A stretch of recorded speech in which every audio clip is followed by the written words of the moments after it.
How to get rich without getting lucky. That is the topic of conversation today with my guest, Eric Jorgenson. He is the CEO of Scribe Media and the author of the Almanack of Naval Ravikant. And the title of the podcast today is taken from Naval's tweet storm, which is very famous from a few years ago. And we're going to dive into that in some detail. The tweet storm itself is in the show notes. So we're going to talk about things like leverage specific knowledge, the importance of learning to sell, why you need energy, why you need integrity in order to build a business, along with high intelligence. We're going to talk about permission leverage and permissionless leverage. We're going to talk about your aspirational hourly rate and many, many other exciting and insightful topics. So enjoy my conversation today with Eric, and let's dive right in. This is Eric Anderton, and you're listening to Construction Genius, a leadership masterclass. Thomas Edison said that genius is 1% inspiration and 99% perspiration. If you're a construction leader, you know all about the perspiration, and this show is all about the 1% inspiration that you can add to your hard work to help you to improve your leadership.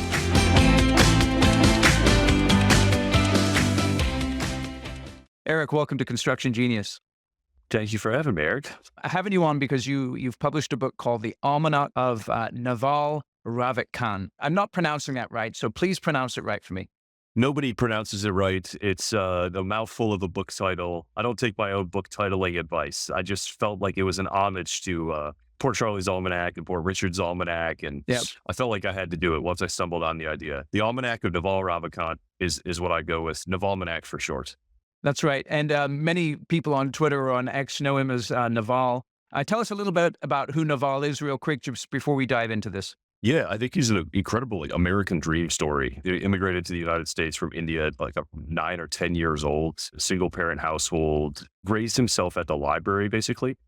Clearly super gifted, like intelligent kid. He tested into kind of a gifted program at Stuyvesant High School in New York, and went to Dartmouth and just kind of scrapped his way through the first 10 years in Silicon Valley as a software engineer and started a couple of companies. I think it's a really interesting piece of the story that actually his first successful company, he got cheated out of his equity, and he had to sue his investors and his co-founder in order to get what he was owed from the first company he built. And that really set him off on learning all of these tiny details about what he learned the hard way, essentially, about what's in all these legal agreements. And he started blogging about it and sending emails to founders about how to negotiate with investors. And that became Venture Hacks, which became AngelList, which is now this huge multi-billion-dollar company.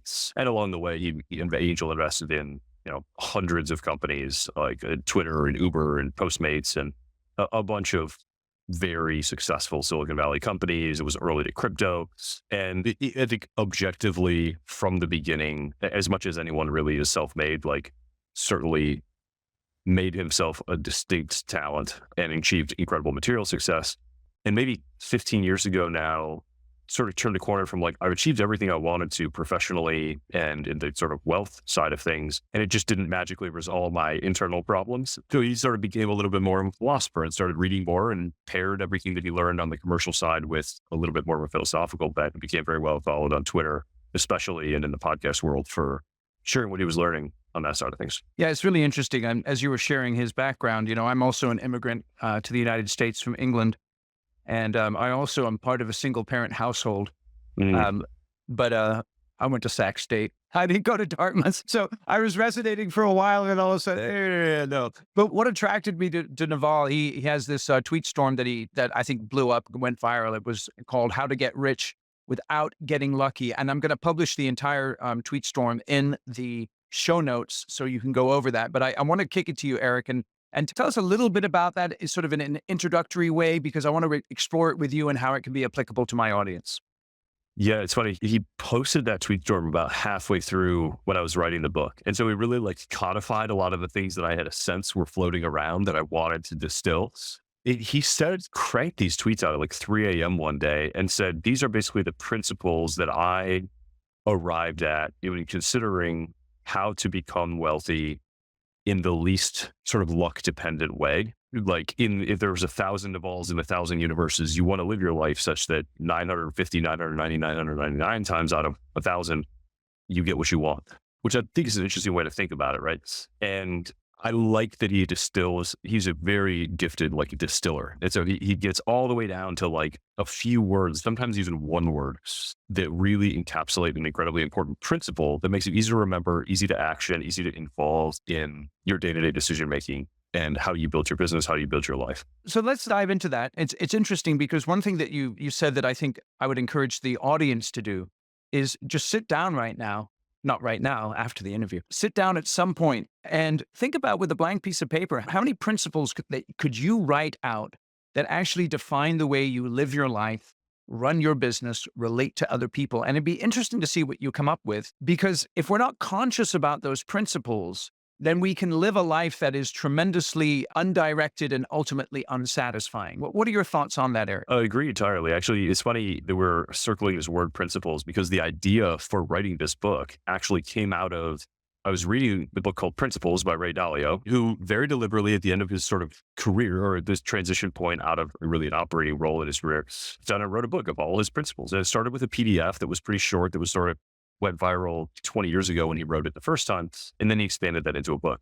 And the book does an excellent job of laying out, how he built his company, what principles he built his life around, the ideas that he thinks are important. And he says in that book, I wish other people would write their version of this book. I'm so curious what the principles are that drive other people. And I was thinking, who do I wish had written this book? And Naval was top of my list. I followed him for years. I was admired his thinking. And it just struck me that the raw material was out there and it could be put together, it could be assembled into a book that feels very much like Principles, as though Naval had written it. He shared all the content. He just didn't sit down to write the book itself. And I do that work to put it all together. So the truth storm that you're referring to really became the spine of the first half of the book, which is about wealth and, trying to gather as many details and stories as we could about what Naval has shared about each of these principles that he distills.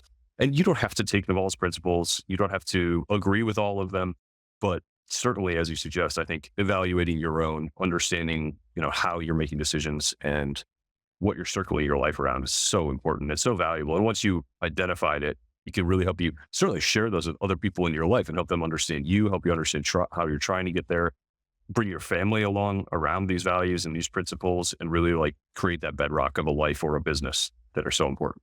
That's great. So let's just dive right in. The first one I think is really interesting because it applies to every person, I think, listening here, in terms particularly of someone who owns a business.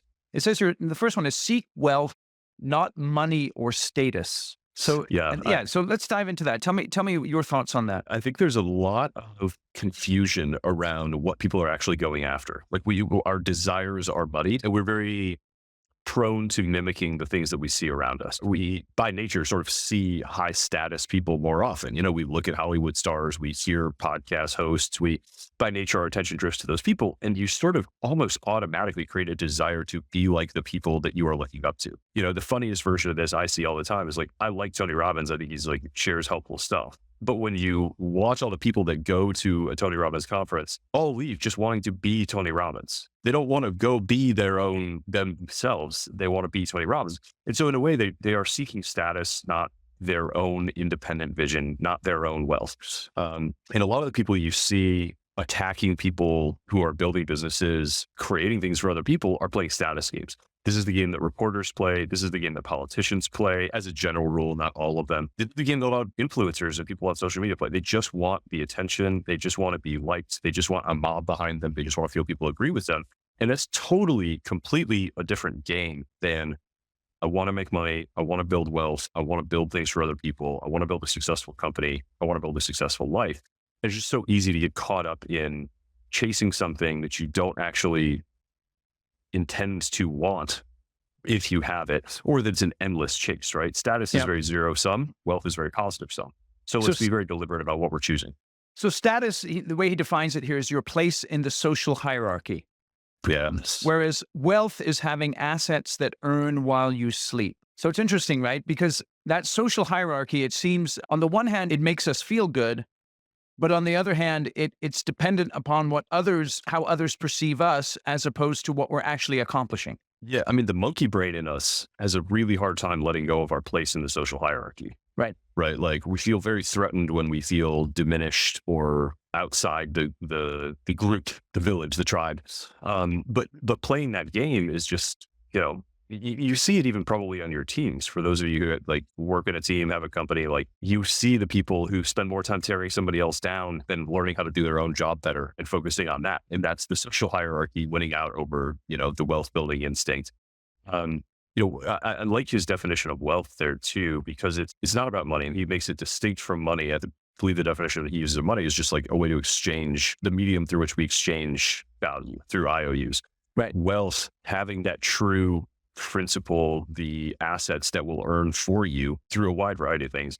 And, that can take the form of equity, stock, real estate, business ownership, anything like that. There's a philosopher that all has really fallen in love with, David Deutsch, who's got another definition of wealth that I quite like. Wealth is the total set of operations you're capable of carrying out. And I really, the first time I heard that, I was very struck. And I just kind of looked out the window for 10 minutes trying to kind of grapple with that idea. But I really like that is inclusive of, the skills that you have, the knowledge that you have, the influence, the network, the connections, the tools that you have access to. Even it's a very broad, encompassing set. What's an example of that? So you said that idea, the total set of operations you're capable of carrying out. Give me an example of an operation one would be capable of carrying out. Okay, so this is an extreme example, but I think it's illuminating, right? You can have all the money in the world, but if you are on a desert island, that money is not worth anything. That wealth is not worth anything.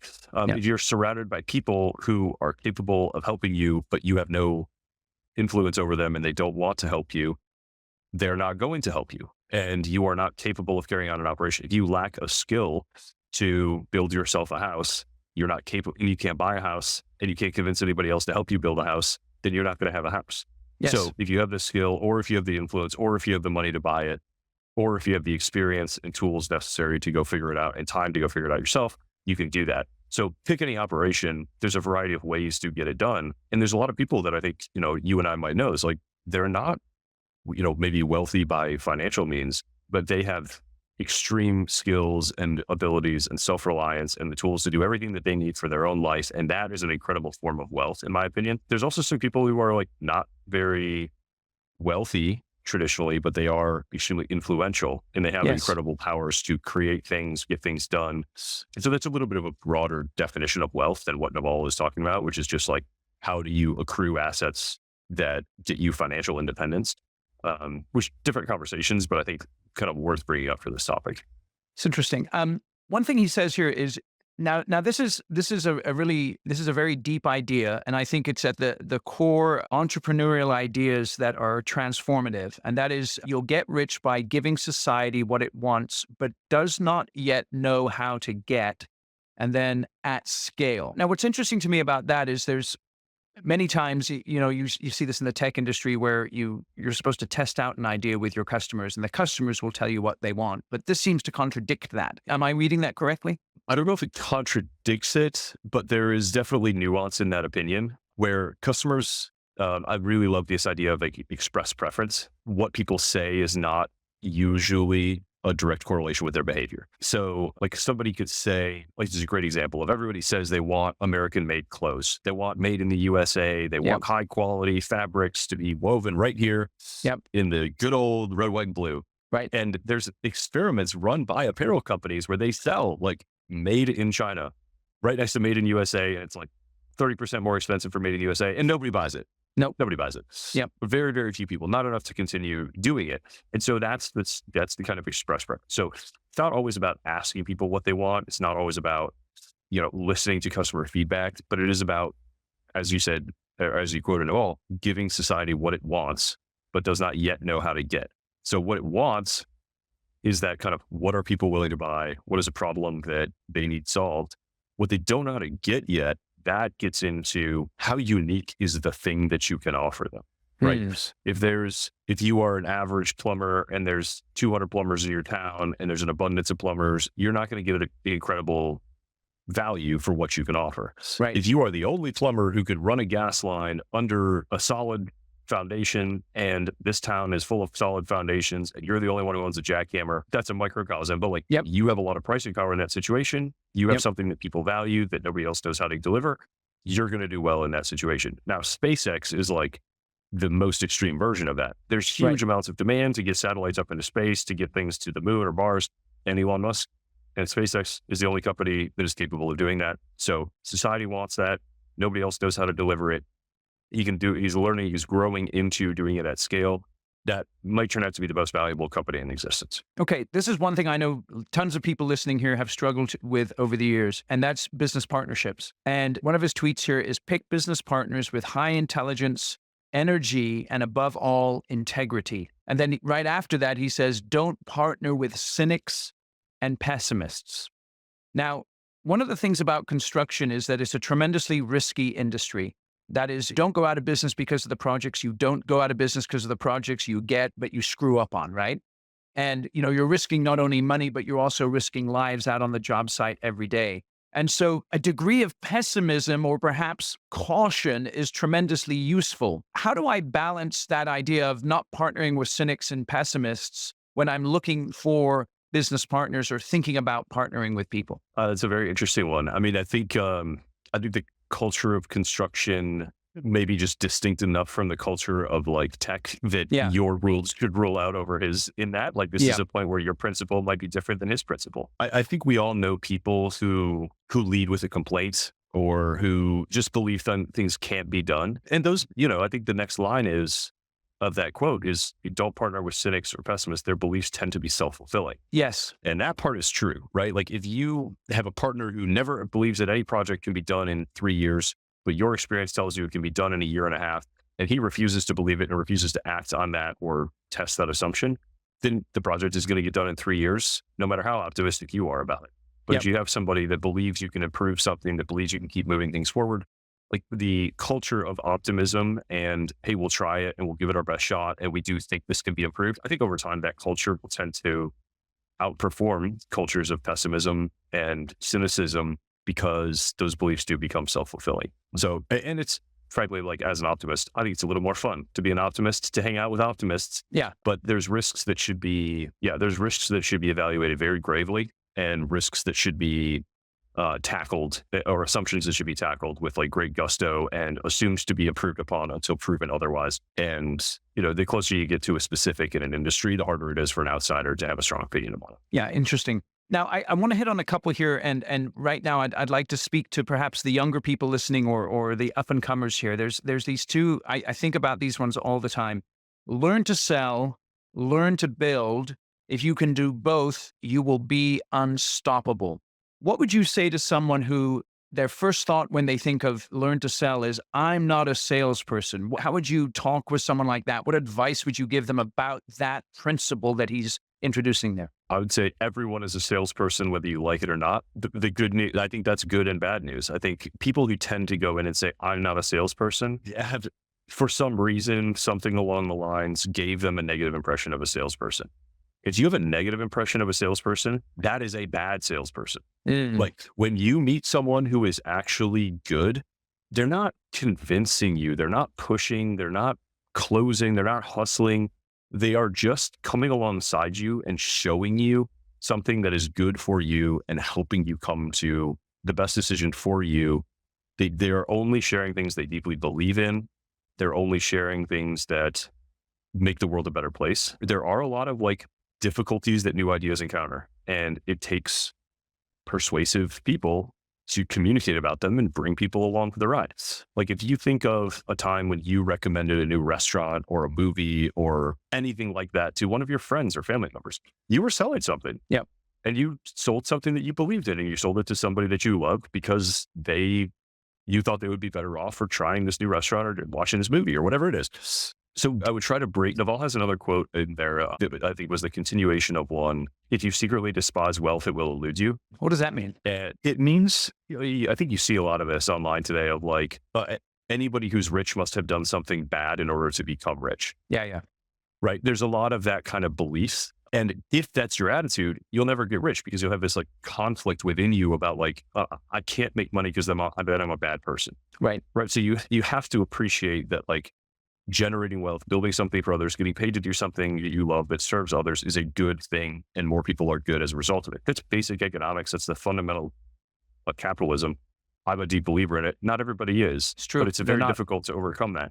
It And is. the same applies to sales. If you secretly despise being persuasive, Yeah. you won't be persuasive. Yeah. And if you're not persuasive, then you won't attract the best people. You won't be able to win over customers. You won't get the jobs that you want. You won't get the spouse or partner that you want. Like it goes all the way down. So just embrace the fact that you will have to communicate about your ideas and that you want to do it effectively. Yeah, it's interesting. I think it's as so you simple have as to, that. effectively communicating your ideas, that word of persuasion. So perhaps you could say, instead of learn to sell, you could say learn to be persuasive. And you must, of course, make the assumption that you have integrity and what you're seeking to persuade someone to do is actually for their benefit. Absolutely. Persuasive, even whatever word you're comfortable with. If you could rephrase that as learn to be an effective communicator and learn to build, then you'll be unstoppable. Yes. It could be as simple as that. And you Now, always have what the about the control learn to over build what you part, choose. though? So why isn't learning to be persuasive sufficient? Why must one learn to build as well? And what does that mean? I think a lot of people have had incredible careers off of just learning to be persuasive, and many people have had incredible careers off of just learning to build. Yes. Right. Like it's some of the greatest partnerships, in history. We see a really persuasive person and a great salesperson. So if you are one or the other, You mean just a find really partner who's the persuasive other. person and then the great builder? Right. Yes. So like, Apple, Steve Jobs and Steve Wozniak are a famous example. In construction, Sam Zell was in the real estate world incredibly persuasive, and his partner Bob was an incredible business builder. Right? Yes. Like you see this all over the place. I'm sure there's many examples in your industry. Absolutely. If you can do, like, Elon Musk is both in one, and so he's an incredible example of like a solo founder who can do this. But Right. if you can't do both, or if you're not prone to do both, fine, go find your other half, form a union, and off you go. Like you'll be powerful together. Yep. Okay, so let's go now. This is really good here. Arm yourself with specific knowledge, accountability, and leverage. Specific knowledge is knowledge you cannot be trained for. If society can train you, it can train someone else or something else as AI is becoming more prevalent and replace you. So I'd like to talk about that specific knowledge. Let's dive into that a little bit more. Yeah, specific knowledge is a great one. The definition there is like things that you know or can learn that are uniquely your own. A lot of times this is a product of your sort of innate personality and what you grew up with and what you automatically did as a kid. Yes. And I know construction is a famously sort of family business. So a huge advantage might be like having grown up in the business and having an inside look and, the dinner table business conversations, being around the job site since forever, having all these connections in there. You have incredible advantages in the specific knowledge, that tacit knowledge that you've just like accrued. And it's so easy to forget how many other people don't know what you know. Yes. And so it's interesting because you hit on it there. One of the tweets is when specific knowledge is taught, it's through apprenticeships, not schools. And that right there is construction. Yes. Yep. That's the whole industry, I'm sure of it. Right. And so when no one else knows what that is an operation that only you are capable of carrying out. If you're the only person who knows how to build roads in your state, you're going to build a lot of roads. You're going to get paid very well for doing it. Yes. So there's some specific knowledge there, and you don't want to overlook that as an incredible asset. So it's interesting, but then it says also here, specific knowledge is found by pursuing your genuine curiosity and passion rather than whatever is hot right now. Mm-hmm. At that moment, that is probably extra unique to tech. Tech, there's like a new wave every 5 years, every 10 years. Some people are born into a situation with special knowledge, and some people don't have the gift of being born into a situation where they're deeply in love with the industry that they're born into. So people have to go seek out their industry, their passion, and that's a good thing to do. But if you happen to be in one already and you have accrued a bunch of very specific knowledge that you can make good use of, fantastic. So it's interesting though, because it's not enough to have the specific knowledge. You have to marry that with accountability. And I think that when I think of that, I think of someone who's maybe uber talented, but for whatever reason, they don't use their talents or they don't harness them in a way that's beneficial for others. Accountability is maybe my one of my two favorite words in this entire tweet thread and the entire book, honestly, because it encapsulates so much. What's your definition of accountability? Being exposed to the consequences of your actions. And this could mean, and I think the way Naval alludes to it most directly is take business risks under your own name. Right. A lot of the things you see in construction are, this is the Benetti family construction company. Yes. If we disappoint you, we will bring shame upon our whole family. And we've got, and there's 50 Benettis in this school district, in this community, and we don't want to take a bunch of shit for messing up your project. So we are going to get it good. And I will sign my name to this project. Right. That is taking accountability for your actions. Yes. In a like name way. When I put my name on the front of a book, that's me taking accountability for the messages and the words that are in this book. There is also the sense of financial accountability. If you are not willing to take those business risks on your own personal bank account, you're not necessarily going to be exposed to the upside, right? And I think there's a lot of people, railing against CEO pays or how much entrepreneurs make who have no sense of what the risk is. If you have a personal guarantee for $5 million and you have a net worth of $1 million, but you're putting your life and your family and your kids' future on the line on this project, that's accountability. And you deserve to make $3 million on this project when you took $5 million in risk. Yes. Whatever the numbers are, but you have to be willing to bite off that risk and take accountability, be exposed to your own actions. So few people are willing to do that those who are deserve the rewards of doing so. And you need to make peace with the fact that you need to expose yourself to that accountability if you want to reach this sort of escape velocity of wealth building. If all you ever want to do is take a salary, not take that accountability, you're going to make a salary and you're going to get a salary outcome, and that's completely fine. Nobody begrudges that. But know that if you want to exceed that, you're going to have to take some accountability financially and reputationally. Yeah, it's very interesting, right? Because that one tweet, it says, embrace accountability and take business risks under your own name. Society will reward you with responsibility, equity, and leverage. Now, why do you think society rewards people with those things? It's almost as if he's saying society is looking for those types of people. Why is society looking for those types of people? That's capitalism at work. When someone proves themselves equal to, a burden and they deliver something for someone, they earn the right to level up and do it again at a higher level. Like this is how it works on a micro level inside a company. If you deliver on a task that was assigned you, you get a bigger task. You get a raise, you get more responsibility, you get more of a promotion. It's the same in the business world, right? We are all looking for, as you said, intelligent, high energy, high integrity partners. Every time you run across somebody like that, you try to do more business with them. You try to hire them to do more things. You want to work with them again. If you build a house with them, maybe you want to build a duplex with them. If you build a duplex with them, maybe you want to build a multifamily with them.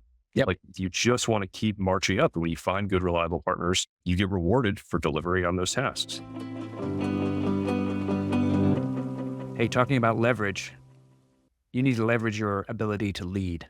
And that's where the shift comes in. The shift is my online self-paced masterclass for construction leaders.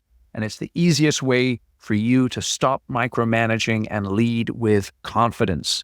You know how to build projects, but leading and developing a high-performing team presents a different challenge. The shift has helped transform leaders in over 25 construction companies, and it's time for you to shift from managing tasks to building teams of people. So go to my website, theshift.constructiongenius.com, learn all about the course. There's 5 killer modules. It will transform the way that you lead. And we're offering a special price at the moment of $199 per seat. And if you go and add in all the bonuses that are worth $3,682, getting all of that for $197 a seat is a killer deal. But go check out the page, learn more about the shift. I know you'll find it tremendously helpful. And now back to my conversation with Eric. Okay, let's talk about the leverage then a little bit more. Leverage comes in 3 forms. Yeah, let's look into this. It's interesting. There's 3 forms, he says. Labor, which is other people working for you. I know many people listening to this are very familiar with that. Capital, money is being put to work for you. And then one where it may not just click in the minds of much of my audience, but something interesting, products with no marginal cost of replication, which is then code and media. So let's look at those things in terms of leverage. What are your thoughts as far as that's concerned? Yeah, leverage and accountability are my two favorite words of this entire Yes. thing. And I have actually gone quite deep on leverage after writing this book because it's the concept, it's the most underexplored of the concepts in this tweet storm, I believe. And I've written a ton Why about is it that? on my Why, website. yeah, why is that underexplored, do you think? I think it's just it's very deep topic. And you can explain a lot of the world and a lot of business outcomes by looking at it through leverage. And it's a very particularly important thing at this moment in time, because that last one you mentioned, product leverage, only recently became a very meaningful thing. Yes. Can I suggest why I think the leverage part is I think because it's painful. I think it's really hard to get good at leverage. Now, there's some people who have that specific knowledge, which makes them very effective at leveraging people or leveraging capital. But there's many people who have the specific knowledge in a particular area, but then struggle to take that into the leveraged arena. Yeah, it's almost a little abstract too. Like it's a difficult concept to wrap your head around, and it takes some time. But I also think that learning to think in terms of leverage is night and day. Like it will open your mind to the possibilities ahead, and it may be the secret actually to breaking through the ceiling that you perceive yourself to be in your business. I would add one more actually to the types of leverage. And this is something like I've worked through in my writing a little bit that I think is particularly pertinent to the world of construction, which is tools. You know, starting from a very simple example, right? If you are standing in a forest, there's one way to make money, and that's harvesting this wood, and you have no tools, you're running around picking up sticks, you're selling kindling, you're not going to make much money. Right. If you have an axe, you can drop a tree an hour. Maybe you can sell that tree. If you have a chainsaw, like you're laddering up this tool ladder. If you have a chainsaw, you can take down 10 trees an hour. If you have a tractor with like one of those crazy automated things, you can take down 100 trees an hour. If you have two other people working with you and a truck, now you've added people leverage. Your tools are climbing quickly. Maybe you can take out a loan that's bringing in capital leverage and get multiple trucks. Maybe you can lease property that you didn't have before or get rights to it. Like that's how these things compound. And if you look at your whole business, chart this out. What tools do I have access to? What people do I have access to? What capital do I have access to? And what products do I have access to? And when I say products, you know, maybe a little better definition is actually what ideas have you pulled out of your mind and put down on paper or in digital form that other people can access? How many processes, how much knowledge have you externalized? Yes.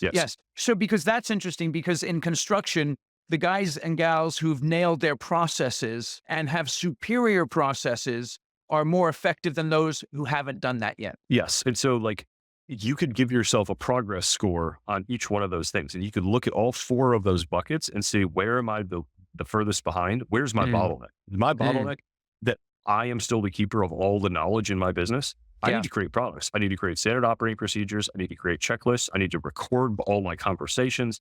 I need to have somebody follow me around and write down everything that I say so that they can repeat it. The more often you're like, one of my aphorisms here is like, don't repeat yourself, record yourself. Like when you find yourself saying the same thing over and over and over again, you need to create a digital clone of yourself or a paper clone of yourself or a whatever. That's what we're doing right here, right? You and I are going to sit 1 hour, spend here talking to each other. And then next week, 100, 1,000, 10,000 people are going to be able to live this hour with us. Yes. And it doesn't matter how many people do it. From now, 10, 100 years in the future, we're getting incredible leverage out of this conversation. We might be able to serve an audience of 100,000 people over 100 years with this conversation. But the same thing goes for something really simple, right? Tape out the trash cans on your shop floor. Put up a sign on the bathroom to wash your fucking hands. Like whatever the thing is, you know, before you leave, put the towels in the dryer. Like little stuff like that reduces the ongoing burden of communication within your company. Adds up so much, and that's where leverage comes from over time in the product sense. So, okay, but there's a little tweet after that, or not a little one, but just a tweet talking about capital and labor. And I think this is really interesting. Capital and labor are permissioned leverage. Everyone is chasing capital, but someone has to give it to you. Everyone is trying to lead, but someone has to follow you. Yes. Very interesting there. Yeah, go for it. Does that go back to the integrity and does that sort of play in with that? I think so. I mean, who wants to work for somebody who's low integrity? Yep. Nobody wants to work with somebody who's low integrity, and nobody wants to work with somebody who can't persuade them to work with them. Nobody wants Yep. to work with somebody who's a cynic or a pessimist, tends to not attract as many people as happy, friendly, outgoing optimists. And, it's a very interesting permission leverage. I don't think you can get too far in construction without having people excited to come work for you, whether it's, Right. direct employees, contractors, subcontractors, whatever. You need that. You need that labor force. The same thing goes on the capital side. We've all had experience with banks, bankers, lenders, partners. The more of those pieces you can put together, and the bigger those pieces are, and this gets back to leverage, the bigger the puzzle you can put together. You might be able to, there's a lot of people out there who can do a small renovation, who can do one project at a time for a homeowner. There's Yep. very few people who can put together a big bank loan, the permitting process, Yes. multiple contractors for millions of dollars over multiple years, coordinate all the pieces and deliver on it. And the people that can perform combining multiple fields of leverage over a long period of time and tolerate the high risk, make millions and millions and millions of dollars. And the ones who can't tend to find a ceiling somewhere along the way because they hit a cap on one of those forms of leverage. They can't recruit the right people. They can't find enough capital. They haven't created enough systems and processes. I think there's a very interesting way to sort of evaluate your business through this whole lens and see where your constraints are and what you need to focus on in order to break through to the next level. Yeah, it's good. And then it says code and media are permissionless leverage, and they're the leverage behind the newly rich. You can create software and media that works for you while you sleep. Would you include tools in that permissionless leverage bucket? Where would you put that? Yeah, I think tools are permissionless. Nobody's going to stop you from buying a hammer or a chainsaw if you need to buy a hammer or a chainsaw. But there are some that require enough capital that you either need to accrue it yourself or get a loan to go get the big backhoe or bulldozer or whatever it is. But tools are permissionless. Products are permissionless, and generally cheaper than people. And I think one other thing he puts up there is like people are risky. Yes, they capital is risky. Yes. Both of those pose enormous risks to you, either socially or financially. Like if you're, taking a personal guarantee, that's a lot of risk. If you're taking on a bunch of salaries and you're responsible for delivering to people and you're susceptible to how they feel about you and your leadership, that's risky. That you have to take accountability for those risks. Yes. What haven't we said about leverage that you want to say, since you've done quite a bit of thinking on it? I think it's very important to plan a long-term view on your leverage. I think it's important to look, currently where you are, where your bottlenecks, and then look to what is the next form of leverage that you need to add to your business to continue to grow, and to plan on how to get there.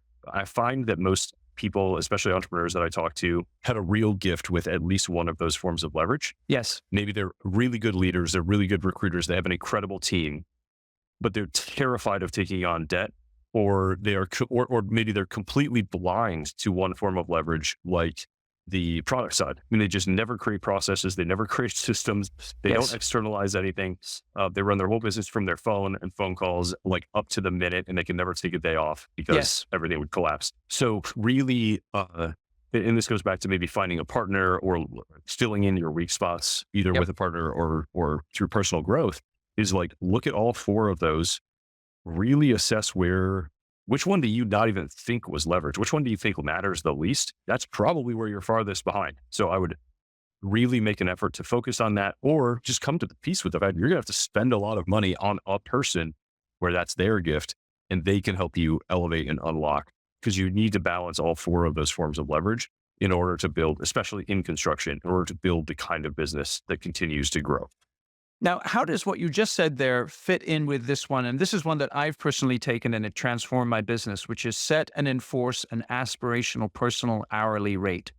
If fixing a problem will save less than your hourly rate, ignore it. If outsourcing a task will cost less than your hourly rate, outsource it. Can we dive into that, please? Yeah, I love that. I mean, I think it is so easy for entrepreneurs to forget the value of their own time. And especially if you, like me, are a deeply frugal human being, the temptation to spend 3 hours saving $10 is very high. Yeah, it's interesting too, because I think one of the things, and I know this is the case, right? Because I've led my clients through this exercise, and I don't tell how to fix their actual aspirational hourly rate. but most of the time they undervalue their time. So what they'll do is they'll basically take their salary and their bonuses and divide it by the hours they work every year. And they come up with, I mean, they might come up with $500 an hour, but I'm like, dude, you're so much more valuable than $500 an hour. You need to get transformed in the way that you think about your value. Yeah, I think Naval, and just for reference, I think where Naval put his was like, even when he was like 25 years old and hadn't made any money yet, it's like, my time is worth $1,000 an hour. Yes, that's what stuck with me. Yep. It's like shockingly high. And so Absolutely. if you're 20 years into your career and you're running a $10 million a year business, your time is maybe worth $5,000, maybe $10,000 an hour. Yes. If you're really serious about what your opportunity cost is and what the value of the problems that you should be focusing on is, especially if you're trying to go from 10 million to 50 million, and you fail to do so because of the problems that you took on that kept you at 10 million, that's a massive opportunity cost. What I think is the problem, though, is that the problem with many people is when they begin to, when they try and think that way, they begin to feel guilty, because that would then lead them to stop doing stuff that they've always done, which they've been told that this is what you do. You know, you always take care of this. You always fix your car. Now, if you love fixing your car, go ahead and fix your car. But dude, fixing your car is costing you $20,000 to fix your car because you spent 2 hours doing it. Take it to the shop and have someone else fix it. You really can drive yourself crazy, and particularly your spouse crazy, if you are really obnoxious about, my time is worth $10,000 an hour, get these kids out of my face. So I'm not advocating that, but I think it is a very useful tool to pass through. Like, it really forces you to delegate more often. It forces you to put small, somebody, if its problem costs $5,000, somebody should solve it. But it's probably somebody else on your team that you're paying $100 an hour, and you tell them, go solve this problem. This is your problem to solve. Like, I am working on this thing that could be worth this much to all of us, and just guarding your focus against that and letting the little stuff slide as much as you can if you're a growth-oriented entrepreneur. It's very, I do think there's a trap in there where, like, this is a mental tool, not an accounting practice. Yes. So like, don't just go blowing money on everything that you don't want to do and waste a bunch of money. Like, let's respect what you actually have. But if you can find problems, and you probably can, that are worth $5,000, $10,000 an hour of your time to work on, and they're probably, this is the other rule of thumb I use on this, do the work only you can do. Yes. Like, if you're the owner of the business, you're the leader, only you can go get that big bank loan. Only you can make that new huge partnership. Only you, let the rest of your team take care of everything else, and you focus on the highest value work possible that only you can do. And that's just a good rule of thumb for finding out if you're working on that or not. Tremendous. Yeah. So what is it that I can do that no one else can do that will have the biggest positive impact on the business? And if you can extend that to your competitors as well, like, so much the better. Definitely within your, do the work only you can do inside your business. But if you can go find and sell the projects that only you can find and sell. Yes. Even better. Now, let me ask you this, because now, on the one hand, I might be able to identify specific projects that, because of their technical nature and my technical expertise, I'm able to build. But what about if there's let's call it a generic project, but I build it better than the other guy does, but I'm not sure why I build it better than the other guy does? How can I begin to discover that or find that out? I mean, I think this is a show not tell situation as much as you can. Like, find out who needs to really know that. Like, who's the actual decision maker, right? Who's the customer ultimately? But the reason I'm asking this, though, is because, again, and some of the stuff that we do, we don't understand why we're so good at what we do, and sometimes we don't even understand why people buy from us. So I'll give you an example, right? Like, I was talking to one of my clients once, and I was like, "So when do you work with me?" And he says, "Eric, you give me confidence." And that would be like the last thing that I would think that I do, is to give you confidence. And that's why I'm asking, because many of the people working here, listening, will be working on projects that other guys can build as well. And yet they need to discover what it is that they do differently or better or uniquely, so that they can leverage that and also communicate that to other people. Yeah. Okay. Thank you. That's a helpful rephrasing of the question. The way I think about this is, and I think about this when we work with authors too, like, there is two products. There's the quality of the product that we deliver. There's the quality of the book that we write or publish. And in your case, there's the quality of the building that you build. Yep. But there's also the quality of the experience that the customer has along the way. And what you're telling me that your clients have, sometimes that confidence, they may get to the same place in their business, but if they Yes. feel better at every step, they feel more confident, they feel like these are very subjective things. Right. And apples to apples, the buildings might be identical. But if you over communicate with the customer and you Yes. see around every corner and you stay Yes. organized and you show them and you hold them close and you call them even when there's not a big update to give them, and they always feel prepared, and like that's worth a lot. 10%, 20, 25% more, people will pay a lot for that experience. And that's where a lot of the word of mouth and the recommendations come from. When the bar of an industry is so low, which it is in publishing and in construction. Yes. Like, Yes. It's true. It's very true. if you can just like deliver above people's expectations when their expectations are already low for the industry, you'll be in a league of your own from very early on. And these projects are so involved, so long-term, like you are making long-term partnerships with people. And if you really help them feel, if you communicate effectively, if you make them feel held, if you make them feel seen, if you make them feel understood and cared for throughout the process, you could almost name your price. There are plenty of customers who value that so much because their careers are on the line. Their families are on the line. They're losing sleep over this. They don't have control. If you give them that sense of control and peace and calm, you're adding years to their life, and you're adding, high margin profits to your bottom line if you can do that along the way. Okay. So he says here in one of his tweets here, if you can't code, write books, blogs, record videos, and podcasts. Now you're in the publishing business. So speak to our audience. Why would someone who runs a construction company want to write a book or publish a podcast or a video or something like that? Tell me why. Well, I mean, I feel like I should ask you that question. You have a podcast and a book in the construction industry. So why did you do it? The whole reason why is to be able to attract the right kinds of clients to my business and to provide value for the industry. That's really what I'm all about with the podcast and with the book. Yeah, it is to make yourself available and known and trusted, right? Yeah. It is a sense of how do you scale up the kind of conversations that you have across the table with somebody when they really come to know you, come to trust you. It takes hours. It takes hours and hours to prove that you are intelligent, high energy, and high integrity. You have to expose yourself. You have to be accountable for your words. And to think, like, when we've all listened to 5, 10, 20 hours of a podcast, you start to feel like you really know that person. It's really hard to fake being that person for tens of hours at a time, right? And you build that relationship with people at scale. That's really good because, I mean, I have people contact me all the time. They're like, Eric, how you doing? And I've never talked to this guy before, right? And then they know me because they've listened to me for years. You know what I mean? Yeah, I have the same. I have a podcast called Smart Friends. And I talk to like my tech nerd friends and my buddies who I do angel investing with and authors who write books with us. And like, it's just a fun thing to do. And it's like building a lighthouse, right? Like it attracts the people that I want to work and live and play with for my whole life. Let me just say this. I think one thing I would say to the audience here, because you're thinking, Eric, I run a construction company. I don't need to write a book or a blog. Listen, what you need to do is you actually do need to do something like that, because if you can genuinely communicate in some digital form, in some lasting form, what it is that you do, that people can actually listen to or watch or read and interact with, that's how they're going to build the kind of trust with you to want to be able to do multi-million-dollar projects with you. That's one part of the puzzle that's absolutely essential.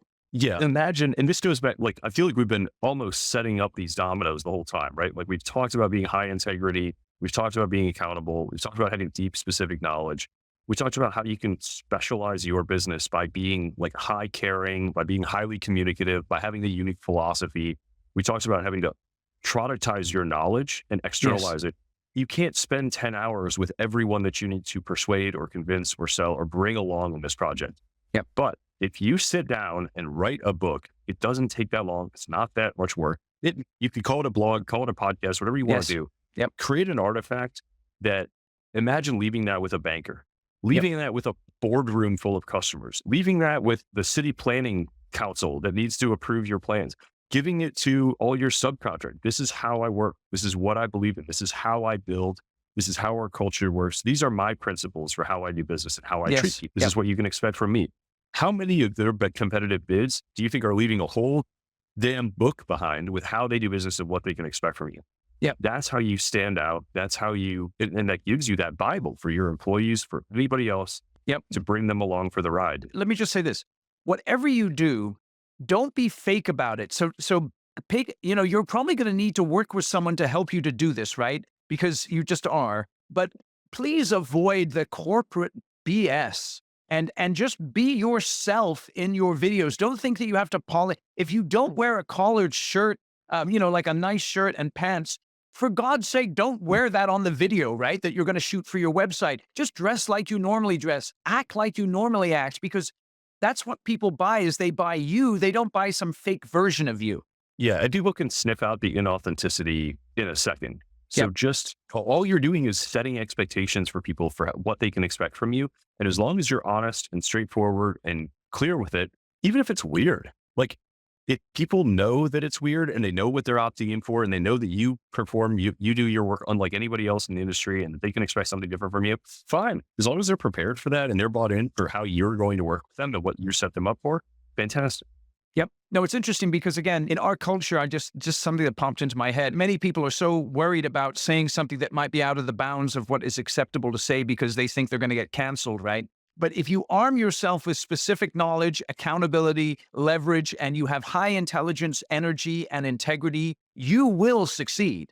And you don't have to worry about some outrage mobs seeking status coming after you because you show up as who you are as a real person. I would say the world is starved for competence. And if you are truly good at what you do, that is its own safe haven. And you'll see some of the most accomplished people in all their fields are eccentrics. Yes, they are. I like Sam Zell again in the real estate industry. Yep. That guy wore jeans and t-shirts in the 70s, 60s and 70s when nobody did. Richard Branson was like shirtless in a bunch of his stuff. Like authenticity, and if you can deliver on your promises and Yes. be who you are and let that be its own distinct piece of your brand. Like, Yes. don't feel like you have to fit in. As long as you're delivering, as long as you do what you say you're going to do, so much the better, actually, that you have a unique identifier about you. That's beautiful. Okay, so Eric, again, you're in publishing. Tell the audience a little bit more about what you do and how they can get in touch with you. Talking a lot about the book that I wrote. The book that I wrote led to me taking over the publishing company that I used when I published the book. Oh, no way. Yeah, that's its own like wild story. That's probably a whole separate podcast. But I absolutely love books and helping people write books. And we have now worked with thousands of authors, literally, and you'd be shocked at how niche some of these books are. Yeah. But there's a lot of authors we work with who are like, I know only 500 people are ever going to read this book, but it's Yes. going to lead to tens of millions of dollars in sales for me. So let's do it. And they want it to be professional and high quality. And that's what our company does. So we help you write and publish a book. So you don't ever have to sit down. You don't have to pick up a pen, face the blank page. We'll pair you with somebody. You just talk to them. You have a friendly conversation. We'll pull all of your ideas and your stories and your principles out of you. We'll write a book that reads directly as though you wrote it. You make all the final decisions. Yep. We will print it, design it, bind it, publish it, get it out into the world. It'll be right up there on Amazon and hopefully maybe even a couple bookstores. You can give it out to all friends and family, book launch, and you can use it to build your business, leave your legacy, just give back to the industry, carry out the culture in your community or your company. And we do this a few hundred times a year for people in a variety of entrepreneurs and executives mostly, but in a variety of industries. And it's great fun. We love to do it. And I'm happy to chat with you about your book, your idea, and how we can use it to grow your business. That's awesome. And how can people get in touch with you, Eric? Scribemedia.com is the company. Very happy to chat with you there. Take a look. All my personal stuff is at ejorgenson.com. If you want to read more about the leverage, the blog, the book is for free. All of the stuff for the Naval Almanack is free digital versions on navalmanack.com, which is linked to from my website. I've written a second book about another kind of iconic Silicon Valley thinker who's even a little more out there than Naval. And I've got another one coming soon on Elon Musk that I hope is also a big hit. Yeah, that's going to be awesome. Yeah, that's really great. So we'll have links in the show notes to all of that. I tell you, Eric, I've had a lot of fun. I knew we'd have a good time having a conversation. So I really appreciate you joining us here today on Construction Genius. Thank you so much for having me. This is fun to dive into the world. I hope deliver something useful for you guys. Thank you. Thank you for listening to my conversation with Eric Jorgenson. Please go out to his website, Scribe Media. Learn more about what Eric is doing and how he can help you with leveraging yourself and having a tremendous positive impact in the world through you and your business. Please feel free to share this episode with other people that you think would benefit from listening to our conversation. I know I really, really enjoyed it. I'll catch you on the next episode. Thank you for listening to this episode of Construction Genius. Hope you found that 1% of inspiration to help you in the next few days. If you like the show, please give us a 5-star review on iTunes, share it with other construction leaders who you think would benefit, and always remember that the show is brought to you by Kick-Ass Meetings. I've been working with construction leaders since 2004, teaching them how to run extremely effective problem-solving meetings that gets their people collaborating, taps into their creativity. And to get yourself a free copy of the Kick-Ass Meeting Report, go to www.ericanderton.com/kickassmeetings. Grab yourself that free report, read it, use it in your business. You'll find it extremely useful. And thanks again for listening.